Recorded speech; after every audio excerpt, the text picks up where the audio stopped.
नमस्कार। Class 11 accountancy अपना chapter है डेप्रिसिएशन। देखिए, डेप्रिसिएशन के अंदर हमने एसएलएम और डब्ल्यूडीवी मेथड को थोड़ा समझाया है। आज हम स्टार्ट करते हैं, उनसे रिलेटेड कुछ प्रैक्टिस को थोड़ा सा देखेंगे। सवाल करते हैं अपने बुक का, एनसीईआरटी का बुक का सवाल है हमारा। पृष्ठ संख्या 14। पृष्ठ में आपको लिखा है, सत्कार ट्रांसपोर्ट लिमिटेड ने 10 लाख रुपए प्रति बस के हिसाब से 1 जनवरी 2011 को 3 बसें खरीदी हैं। 1 जुलाई 2013 को एक बस दुर्घटना हो गई, पूरी तरह नष्ट हो गई। बीमा कंपनी हिसाब चुकता के एवज में 7 लाख रुपए प्राप्त हुए। आज 15% वार्षिक से क्रमागत पद्धति से लगाया जाना है। 2011 से 14 तक बस खाता बनाइए। लेखा पुस्तकें 31 दिसंबर को बंद की जाती है। देखिएगा, हमने ये पॉइंट क्लियर किया था कि आपको 3 अलग अलग पॉइंट निकालने होते हैं। आपको हमेशा 3 पॉइंट निकालने होते हैं। किसी भी सवाल को करते हैं तब हमारे पास 3 पॉइंट होते हैं। जैसे सबसे पहला पॉइंट हमने देखा था रेट। हमें 3 पॉइंट देखने होते हैं। एक तो होता है डेप्रिसिएशन रेट, दूसरा होता है हमारे पास में क्लोजिंग डेट, और तीसरा होता है आपका मेथड।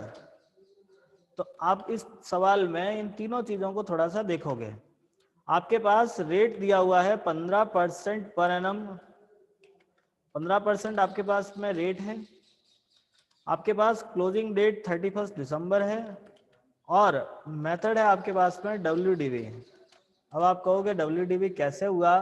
तो सिंपल सी बात है, आपके पास ये लाइन लिखा हुआ है, ये रहा।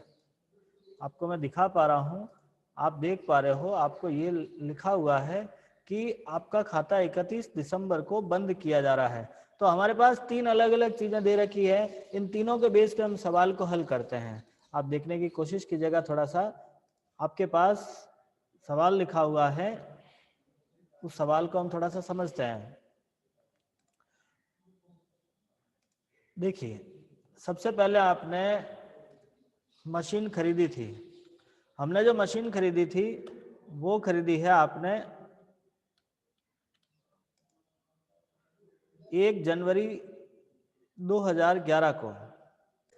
हमने मशीन खरीदी है, बस खरीदी 1 जनवरी 2011 को। तो हम यहाँ पे बनाएंगे 2011 टू बैंक 30 लाख। अब 30 लाख कहाँ से आए हैं? तो आप देखिएगा, आपने 3 बसें खरीदी है। आपको लिखा है 3 बसें। 1 जुलाई को एक बस दुर्घटनाग्रस्त हुई है, तो 3 बसें हैं, तो 10 लाख के हिसाब से 3 बसें हो गए 30 लाख रुपए। अब आपका ईयर क्लोज होता है 31 दिसंबर को सॉरी 31 दिसंबर को आप एंट्री करोगे बाय डेप्रिसिएशन। अब बाय डेप्रिसिएशन हो गया 4,50,000। अब 4,50,000 कहाँ से आएगा? तो आपके पास 30 लाख का 15%। हमको 15% पर एनम के हिसाब से हमने 3 बसें खरीदी है, 10 लाख की एक बस है, तो आपके पास टोटल अमाउंट हो गया 30 लाख, जिसका 15% होगा आपका 4,50,000। ठीक है, 30 लाख का 15% 1 जनवरी से 31 दिसंबर तक। समझ में आ रहा है आप लोगों को? स्क्रीन पे मैं सारी चीजें दिखा रहा हूं। फिर आप बैलेंसिंग फिगर निकालेंगे। 30 लाख में से 4,50,000 गया, पीछे बचा 25,50,000 रुपए। आप इसका बैलेंसिंग फिगर निकालोगे, इसमें से ये वैल्यू घटेगी, तब आपका ये अमाउंट आएगा। फिर हमने इसको आगे फॉरवर्ड कर दिया जनवरी 2012 टू बैलेंस ब्रॉट डाउन 25,50,000 है। अब इस साल में आपने कोई ट्रांजैक्शन नहीं किया है। हमारा जो मशीन खराब हुई है, बस जो खराब हुई है, वो 1 जुलाई को हुई है। 1 जुलाई 2013 को हुई है। मींस 12 में हमारे कोई एडजस्टमेंट नहीं है। तो हमने 2012 31 दिसंबर को डेप्रिसिएशन लगाया 25,50,000 का 15%, 3,82,500 रुपए। देखिए, ये जो वैल्यू आई है, ये वैल्यू हमने 25,50,000 का 10% 15% निकाला है। फिर आप बैलेंसिंग फिगर निकालोगे, 25,50,000 में से 3,82,500 घटाना है। इसमें से ये घटाना है, तो आपका ये वैल्यू आएगा 21,67,500, 21,67,500। ये 2012 का बैलेंसिंग फिगर निकल गया। अब आप इसे आगे फॉरवर्ड करोगे 2013 में। हमने लिखा टू बैलेंस ब्रॉट डाउन 21,67,500 आपको लिखा है 1 जुलाई 2013 को, 1 जुलाई 2013 को, 2013 में आपकी बस, एक बस का एक्सीडेंट हो गया और वहां से आपने, देख पाइएगा आपके सवाल में आपको ये लिखा हुआ है, जो पहली बस थी उसके अंदर आपने ये देखिए 1 जुलाई 2013 को एक बस दुर्घटनाग्रस्त हो गई जो पूरी तरह नष्ट हो गई है। बीमा कंपनी से 7 लाख रुपए प्राप्त किए हैं, तो जितना पैसा आया उसके लिए हमने एंट्री करी 2013 जुलाई 1 बाय बैंक 7 लाख रुपए। अब जो मशीन हमारी या जो बस हमारी डैमेज हुई है, खराब हुई है, उसका डेप्रिसिएशन निकालना पड़ेगा। तो उसके लिए हमने यहाँ कैलकुलेशन करी है, कैलकुलेशन ऑफ डेप्रिसिएशन ऑन बस ऑन 1 जुलाई 2013। हम देखते हैं सबसे पहले उसकी कॉस्ट थी 10 लाख, क्योंकि हमारे पास 3 अलग अलग बसें हैं, पर बस 10 लाख रुपए उसकी कॉस्ट है। तो उसकी कॉस्ट थी 10 लाख, जिसमें से पहले साल का डेप्रिसिएशन लेस किया 1,50,000, मतलब इस साल का, क्योंकि 15% आप डेप्रिसिएशन लगा रहे हो पर एनम के हिसाब से पूरे साल का डेप्रिसिएशन है 1,50,000 रुपए। फिर आपके पीछे वैल्यू बची 8,50,000। जब आपने 10 लाख में से 1,50,000 लेस कर दिया तो पीछे बचा 8,50,000। अब आपका सेकेंड ईयर का डेप्रिसिएशन लगा 8,50,000 का 15%, 1,27,500, ये इसका 15% निकाला है। मेरा कर्सर माउस पॉइंटर आपको दिख रहा होगा, 8,50,000 का 15%, 1,27,500। फिर ये आपके 2012 का डेप्रिसिएशन था। फिर 13 में आपके पास वैल्यू बची 7,22,500, जिसका 15% 6 महीने के लिए, क्योंकि 2013 में तो आपकी बस डैमेज हो गई है, तो 7,22,500 का 15% 6 महीने के लिए दिखेगा। तो हमारे pass on 1 Jan 2013 return on value of this बस इज 7,22,500। आपके पास रिटर्न ऑन वैल्यू था 7,22,500 रुपए।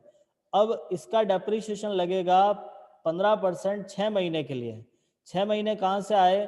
तो 1 जनवरी से 1 जुलाई तक 6 मंथ होता है। 7,22,500 का 15% 6 मंथ के लिए हो गया। आपका डेप्रिसिएशन बना 54,187 रुपीज। ये आपका डेप्रिसिएशन आ गया। अब आप नेक्स्ट जो बस खराब हुई है उस पर आपको देखना होगा कि आपको प्रॉफिट हुआ है, लॉस हुआ है। तो हमको एक कैलकुलेशन करनी पड़ेगी, calculation of profit and loss on sales of bus. जो बस आपकी डैमेज हुई है, सेल्स या जो भी डैमेज हुई है उस पर प्रॉफिट हो रहा है, लॉस हो रहा है। तो उसकी कॉस्ट थी हमारे पास 7,22,500, ये वाली। ये जो अभी आपने रिटर्न ऑन वैल्यू निकाला था 2013 में, तो उसकी वैल्यू थी 7,22,500, जिसमें से इस साल का डेप्रिसिएशन लेस हो गया 54,187 रुपए। तो पीछे बची उसकी कॉस्ट आई या रिटर्न ऑन वैल्यू आया 6,68,313 रुपीज। आपके पास वैल्यू बचा 6,68,313 रुपए, जहां से आप सेल्स प्रोसीड्स देखोगे 7 लाख रुपए। मतलब आपकी बस की वैल्यू थी 6,68,313, आपको बीमा कंपनी ने पैसा दिया है 7 लाख रुपए।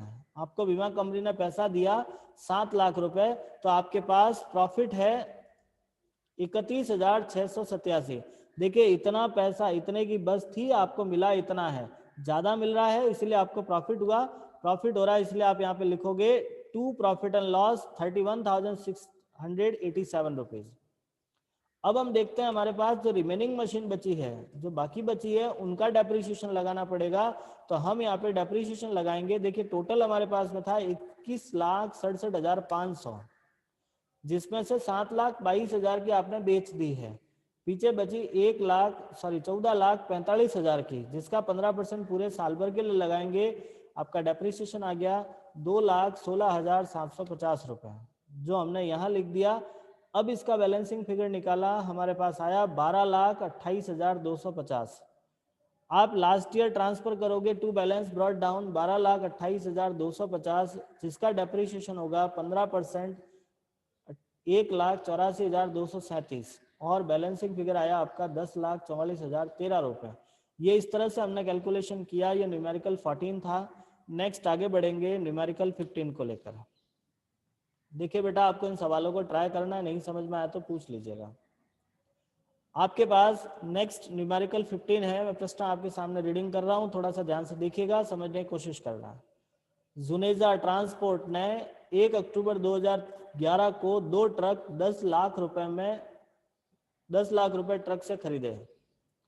1 जुलाई 2013 को एक ट्रक दुर्घटनाग्रस्त हो गया तथा पूरी तरह नष्ट हो गया। हिसाब चुकता करते हुए बीमा कंपनी से 6 लाख रुपए प्राप्त हुए। 31 दिसंबर 2013 को एक ट्रक दुर्घटनाग्रस्त हो गया, आंशिक रूप से क्षतिग्रस्त हुआ। इस ट्रक का बीमा नहीं कराया गया था, इसे 15 लाख रुपए में बेच दिया। 31 जनवरी 2014 को कंपनी ने 12 लाख रुपए में एक और ट्रक खरीदा। आज 10% वार्षिक क्रमागत पद्धति से लगाना है। लेखा पुस्तकें 31 मार्च को बंद की जाती है। 2011 से 14 तक ट्रक खाता बनाओ। वही 3 पॉइंट आप देखोगे, आपके पास रेट 10% है, ऐसे WDV मेथड है, और 31 मार्च को आपको बंद करना है। हमने सबसे पहले लिखा टू बैंक 20 लाख रुपए, 10 लाख के 2 ट्रक हैं, तो 10-10 लाख के हमने दोनों अलग अलग दिखा दिए, 20 लाख रुपए। अब इसका डेप्रीशिएशन लगा बाय डेप्रीशिएशन। अब देखोगे 1 अक्टूबर को खरीदा है, खाते 31 मार्च को बंद होते हैं, तो हम लिखेंगे 2012 मार्च 31 बाय डेप्रीशिएशन 50,000 50,000। मैंने इन दोनों का अलग अलग डेप्रीशिएशन लगा दिया है ताकि हमें आगे कैलकुलेशन करने में ज़्यादा दिक्कत नहीं आएगी। हमने अलग अलग कैलकुलेशन की है। 10 लाख का 15%, 10 लाख का 10%, देखिए डेप्रीशिएशन 10% है। 10 लाख का 10% 6 महीने के लिए। 6 महीने कहाँ से आए, तो अक्टूबर, नवंबर, दिसंबर, जनवरी, फरवरी, मार्च। 50,000 प्लस 50,000 टोटल हो गया 1 लाख। आपका बैलेंसिंग फिगर हो गया 19 लाख। 10 लाख में से 50,000 गए 9,50,000, और 10 लाख में से 50,000 गए 9,50,000। दोनों का टोटल हो गया 19 लाख रुपए। तो ये था आपका फर्स्ट ईयर कंप्लीट हुआ ऑन 1 अप्रैल टू 31 मार्च। मतलब भले ही हमने ट्रक 1 अक्टूबर को खरीदा, बाकी हमारा ईयर चलता है 1 अप्रैल से 31 मार्च तक का। आप इस बैलेंस को आगे फॉरवर्ड करोगे 2012 1 अप्रैल को, to balance brought down 9,50,000 plus 9,50,000 equals to 19 lakh. ये समझ में आ रहा है मैं कैसे कर रहा हूँ? आपने 19 लाख को आगे फॉरवर्ड कर दिया। अब आप देखोगे 2012 में तो कोई एडजस्टमेंट नहीं है। हमारा ट्रक खराब हुआ है वो हुआ 2013 में, तो 2013 जुलाई में खराब हुआ। हमारा ईयर है 2012 1 अप्रैल से 31 मार्च 2013 तक।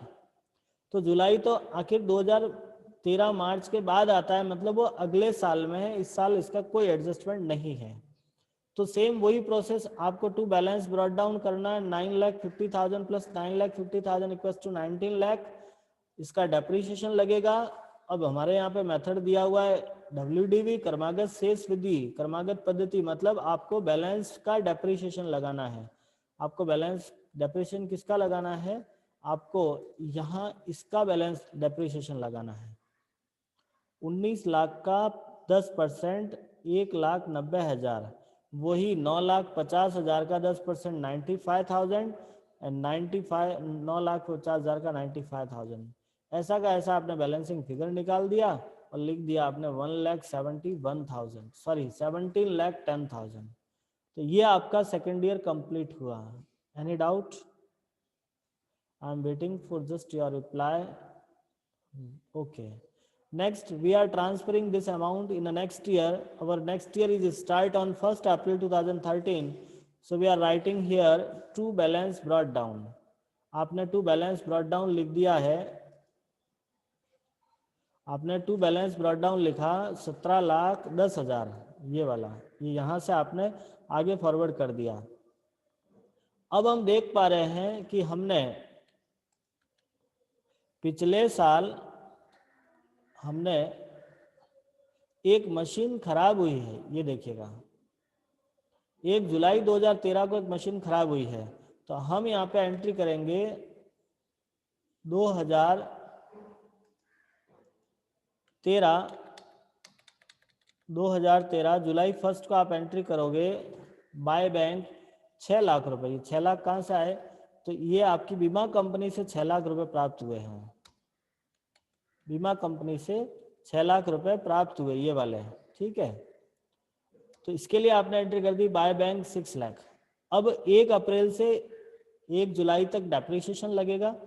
कितना डेप्रिसिएशन है तो वो आपको यहाँ पे कैलकुलेट करना होगा। हमको डेप्रिसिएशन कैलकुलेशन करना है 8,55,000, क्योंकि आपका एक ट्रक खराब हुआ है। तो 8,55,000 का 10%, 8,55,000 का 10% 3 महीने के लिए। अब आप कहोगे सर 3 महीने कहाँ से आए? तो अप्रैल, मई और जून, हमारे पास 3 महीने हैं। तो 8,55,000 का 15% into 10%, 10/100 into 3/12।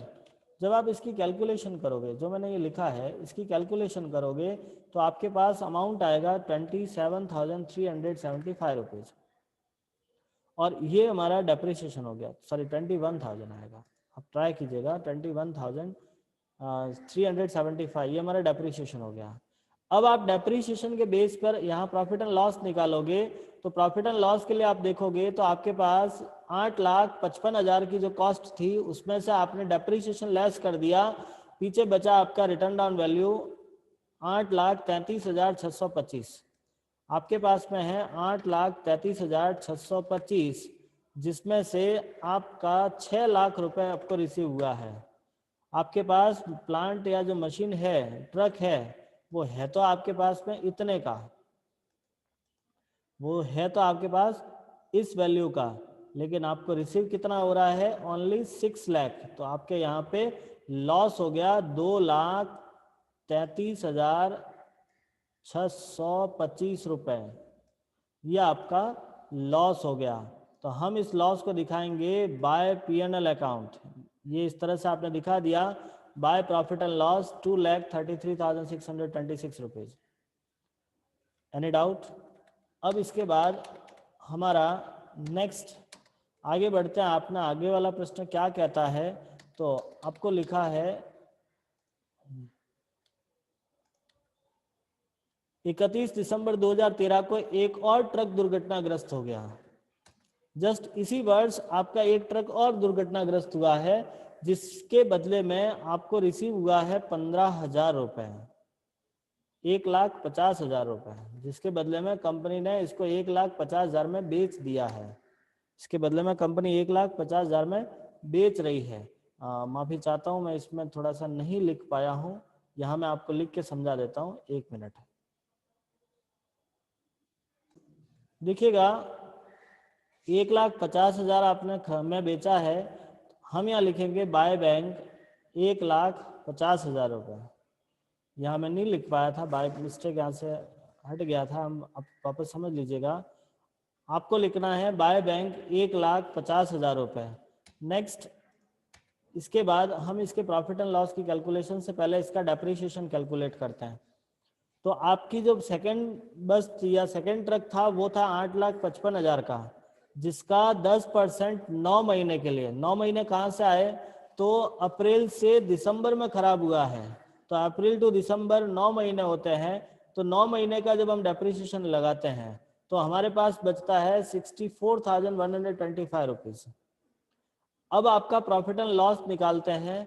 Calculation of profit and loss on sales of truck या जो भी है, कॉस्ट ऑन 1 अप्रैल 8,55,000, जहां से आपका डेप्रिसिएशन लेस हो गया 64,125 रुपीज।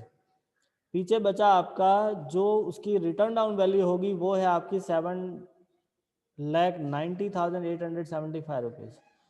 अब आप देखोगे आपको सेल्स प्रोसीड्स में पैसा रिसीव हुआ है 1,50,000, तो आपको 6,40,875 रुपए का लॉस हो गया, जो आपने यहाँ दिखा दिया। अब आपको लिख रहा है कि 31 जनवरी 2014 को 12 लाख रुपए में एक अन्य ट्रक खरीदा है। तो हम यहाँ पे लिखेंगे टू बैंक 12 लाख रुपए। 12 लाख में एक दूसरा ट्रक खरीदा आपने।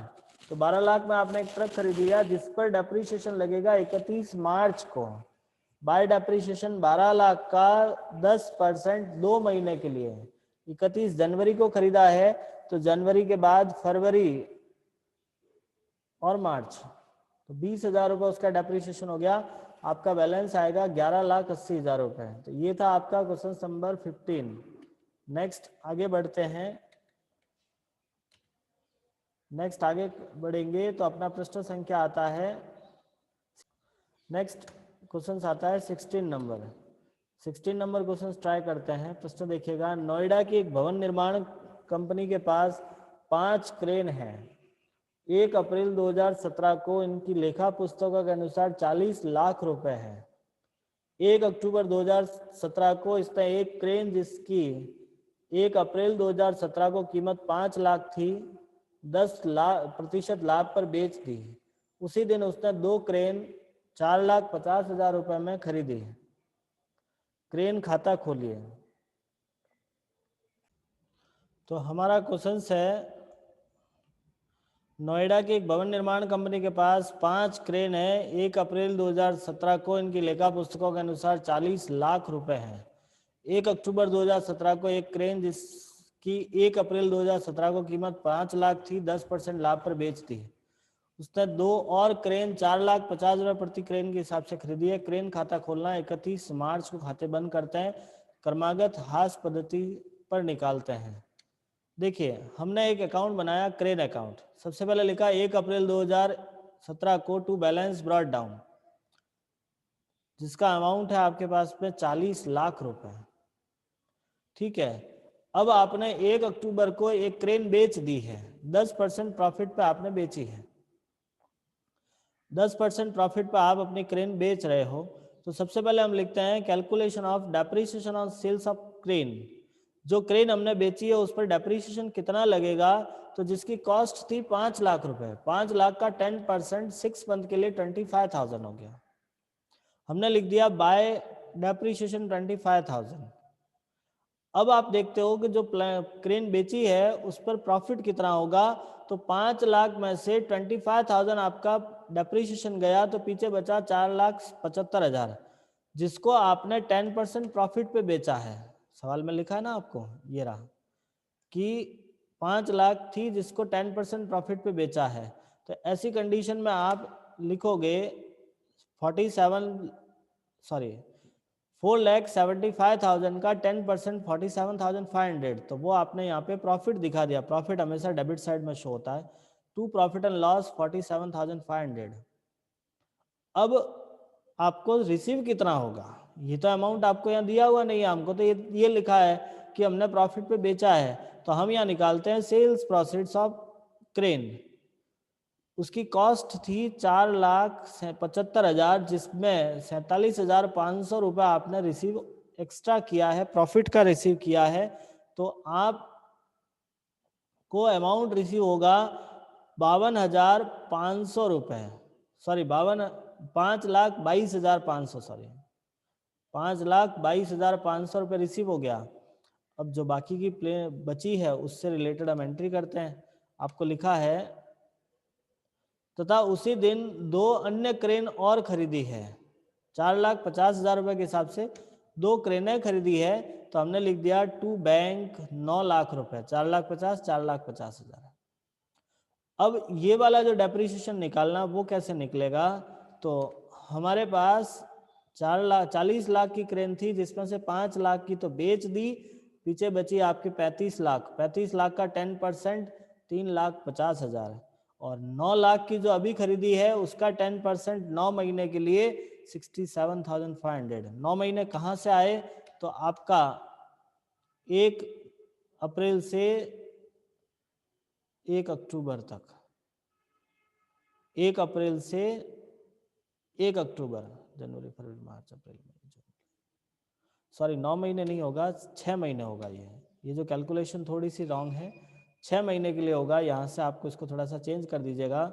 9 लाख का 10% April to October, April to July, 1 minute, हाँ अप्रैल टू अक्टूबर, ये जुलाई भी डेट गलत लिखी है हमने, थोड़ा सा मिस्टेक है, आप इसको चेंज कर दीजिएगा। इस डेट को देखते हैं। देखिएगा, आपका डेप्रीशिएशन का चैप्टर था वो लगभग कंप्लीट होता है।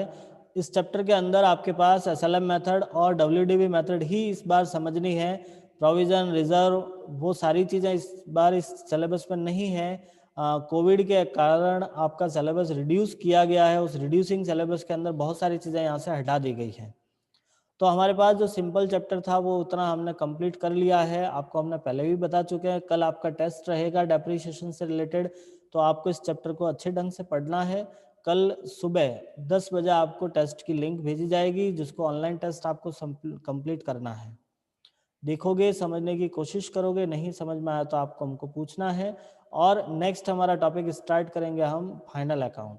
आई होप आप मेरी बात बहुत अच्छे ढंग से समझ रहे हो और आगे भी अच्छे ढंग से करने की कोशिश करोगे। धन्यवाद।